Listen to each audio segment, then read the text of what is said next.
Hi guys, welcome back to another boozy unboxing with Thomas. Today it'll be with a Liefmans Kriek, which is a sort of cherry beer, sour cherry beer. Cheers guys.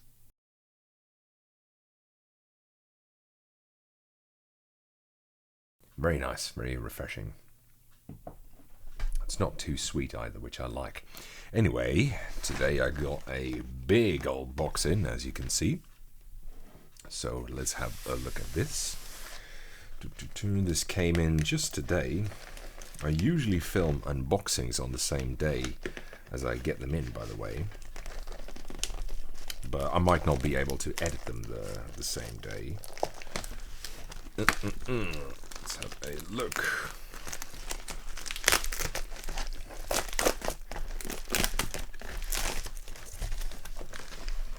There you go. There's two things in here. The first is this, the two-tone wrist rest, which I saw as an accessory. It wasn't clear to me what it looks like, so I'm quite curious about this myself because the picture looked strange, but anyway, we'll get to that in a bit.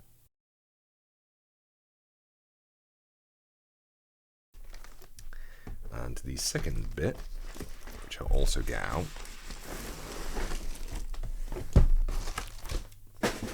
is, there you go, the Field75 magnetic switch keyboard. So this is, I think it was NuPhy who approached me about this. This is a Hall effect keyboard, and it's quite a funky looking one, which I'll show you in a bit.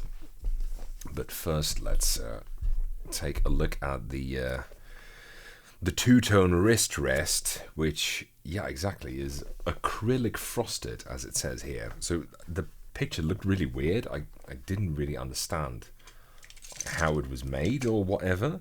But yeah, it's acrylic frosted X space gray, and it's made out of aluminum, acrylic, and rubber, which is not not usually a combination of materials that you think of when you think of wrist rest, I'd say. But anyway, all the more intriguing. So let's get this. Come on.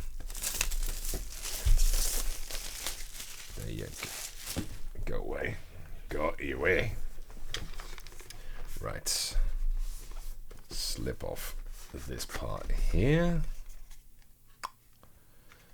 And then it's a very big box for a wrist rest when you think about it.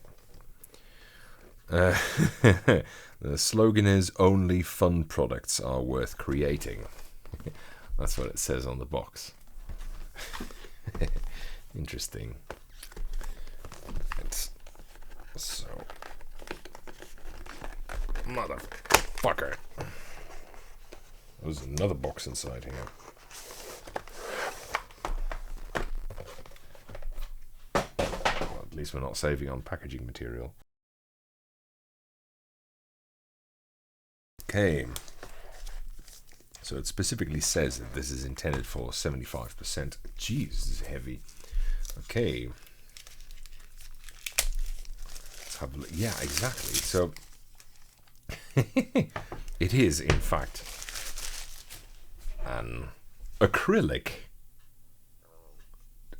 partially transparent wrist rest. So I was already well, it's supposed to be kept this way. The pictures look so confusing, but it is acrylic then. Okay, cool. Well, oh, also stains. It's got some leftovers on it, maybe from the machining or something. I don't know, or is that maybe just the marker I put on the box? Anyway, it doesn't matter. We've got this, and is there anything else in this box? Lots of little things are coming off. They're just box inserts. Yes, it says foot pad on it. I'm gonna guess that's the feet.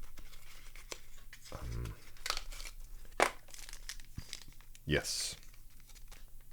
That's 3 stick-on feet. I'll have a look at that later. First, get rid of this. There you go.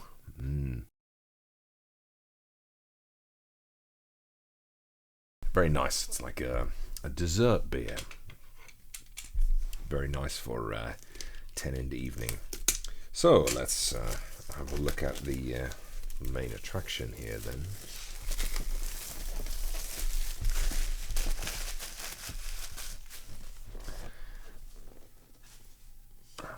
Box is a little bit dinged up, but it's not too bad. Hopefully it's just superficial. It says, what does it say about it? Pre-built, normal profile, magnetic switch, 8 kilohertz polling. Yeah, so I remember when 1 kilohertz polling, so basically 1 millisecond ping, let's call it that, was super new and innovative, and that was, you know, what you got as a gamer. And now we've gone as far as 8 kilohertz, so yeah, yeesh. At some point you really run into what is it, diminishing returns with these. I already thought 1000 hertz was really overkill, but you know, you can always get faster, I guess. Anything else it says on here? Blah blah blah blah. Obsessed in each of our own ways about gaming keyboards, NuPhy joined force with Akira 40K from CRY Studio, I don't know who any of those things are, in a push against the tide of commodization and hope to bring the gaming spirit back to the monotonic landscape. Okay, it sounds like there's a lot more behind this than I thought, and it also says focus on the fun in function, innovation, not limitation. Wow, they have so many fucking slogans on this thing. I mean, yeesh. Right, so let's have a look at that. Take the sleeve off.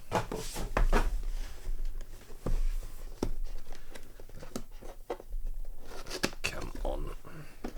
And then, ta-da!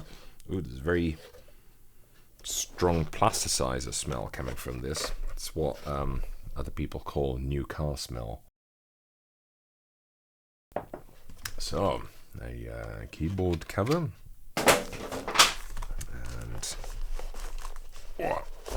It's always nice to have a keyboard cover. A newspaper of a manual. Yeesh. I mean, fucking hell. Look at that.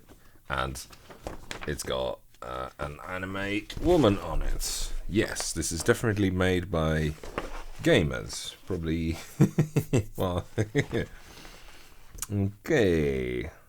Got a lot of instructions on this thing. I think that's the manual. I've never seen a manual like a newspaper before. I'll keep that in reach just in case I need it. There's a bunch more stuff in the bottom of the box as well. Let's see, some extra keycaps. Oh, they look like double shots. I'll quickly show that. So, yeah, like that. And this says option and command on it, which, does that mean this is actually laid out for Windows by default and that the Apple keycaps are extras? I guess it makes sense if it was designed for gamers, or designed by gamers, right? I mean, a gamer would never pick a Mac, I guess. Yeah, write me in the comments why gamers would choose Macs. Cool, a switch puller and keycap puller. I've never seen this design before. I usually get the same one or two designs, but this one's a little bit different. Then, what's this? That'll be a cable. Yep. Nice little cable, USB-A to USB-C. Cool. So they've really gone for a grey and orange color scheme, it seems. We'll see if that, yeah, that's also definitely part of the keyboard, as you'll see in a bit. Even the wrist rest has little orange feet under it. Interesting color combination. Anything else in here? I don't think so. Cool. It's not bad box this. Right, get rid of that. I can't really toss that over my shoulder too hard, or a lot of things will collapse behind me. And there we go. Ta-da! The Field75 HE keyboard. So the the first thing you might notice is that it's got a carrying handle. Yes, and a really rad looking volume wheel. Ooh, which clicks. Oh, you don't get that. Look at that. You don't get that very often in a keyboard. Interesting. Now I'm going to get my towel here for a second, just to get a soft underground, because I also see some weird stuff at the back, including a tear thing here, which I guess is for a foil protecting this. Yeah, exactly. Protecting this plaque, which is mega super shiny. Look at that. And again, still grey and orange color scheme. It's got something very toy-like about it in this color scheme, I think. Right? Don't you agree with me? Also, I have to say that the left side of this keyboard, I don't really want to smudge this plaque at the back, but if you look at the left side here, so with the wheel, it's also got some dials here and some weirdly shaped keycaps. Let me show you that. Hopefully you can see that a bit better now. Yeah, it's got a really toy-like quality to it. Not as in cheaply made, although it's not that heavy, but yeah, it's interesting. Interesting look they went for. A bunch of extra buttons here as well under the spacebar, which says G5 to G8. I think they're probably gaming macros. And it looks like one of the dials, I didn't read into this part of the keyboard, one of the dials says M1, M2, and M3 here, which almost suggests to me like you've got 3 separate layers of macros. So yeah, being a gaming keyboard, this almost certainly has a whole bunch of macros on it. And being a HE keyboard, I wonder if it's got adjustable actuation, and if it does, if it has that, what was it, the thing about hype, what is it, sorry, Razer, that got really hyped, you know, the really their version of the rapid trigger function that allows you to basically cheat in, well, practically cheat in Counter-Strike because of how it registers keys. Maybe it has that on it as well. I'm not even sure about that, but anyway, let's try it out. Might as well try it with the provided wrist rest, I guess. There you go. It looks even funkier in person than it did on the picture, which is interesting. Right, let's first open a test program. Okay, well, RGB is switched on, so that's definitely works. Yep, that's all registering fine. Yes, thank you, Tits McGee. Let's see. Oh, wait, we have a switch puller here.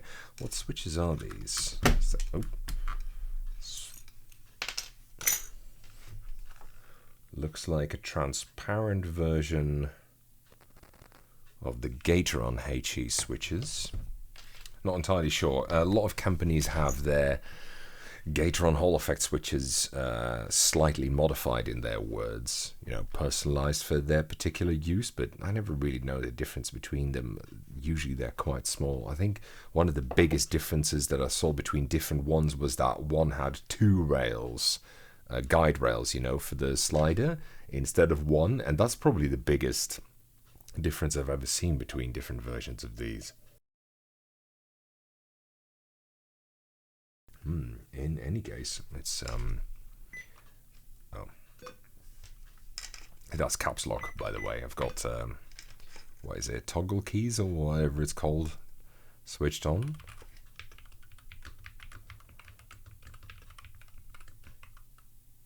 Okay, it is smooth. I can already preview you that. Oh, interesting. So one of the lock lights, how the fuck am I going to show you that? So there's 3 lock lights here, and one of them, maybe I have to zoom in or something. I have no idea whether you can see that, but if you press a key, then the bottom one starts to flicker. Interesting. Right.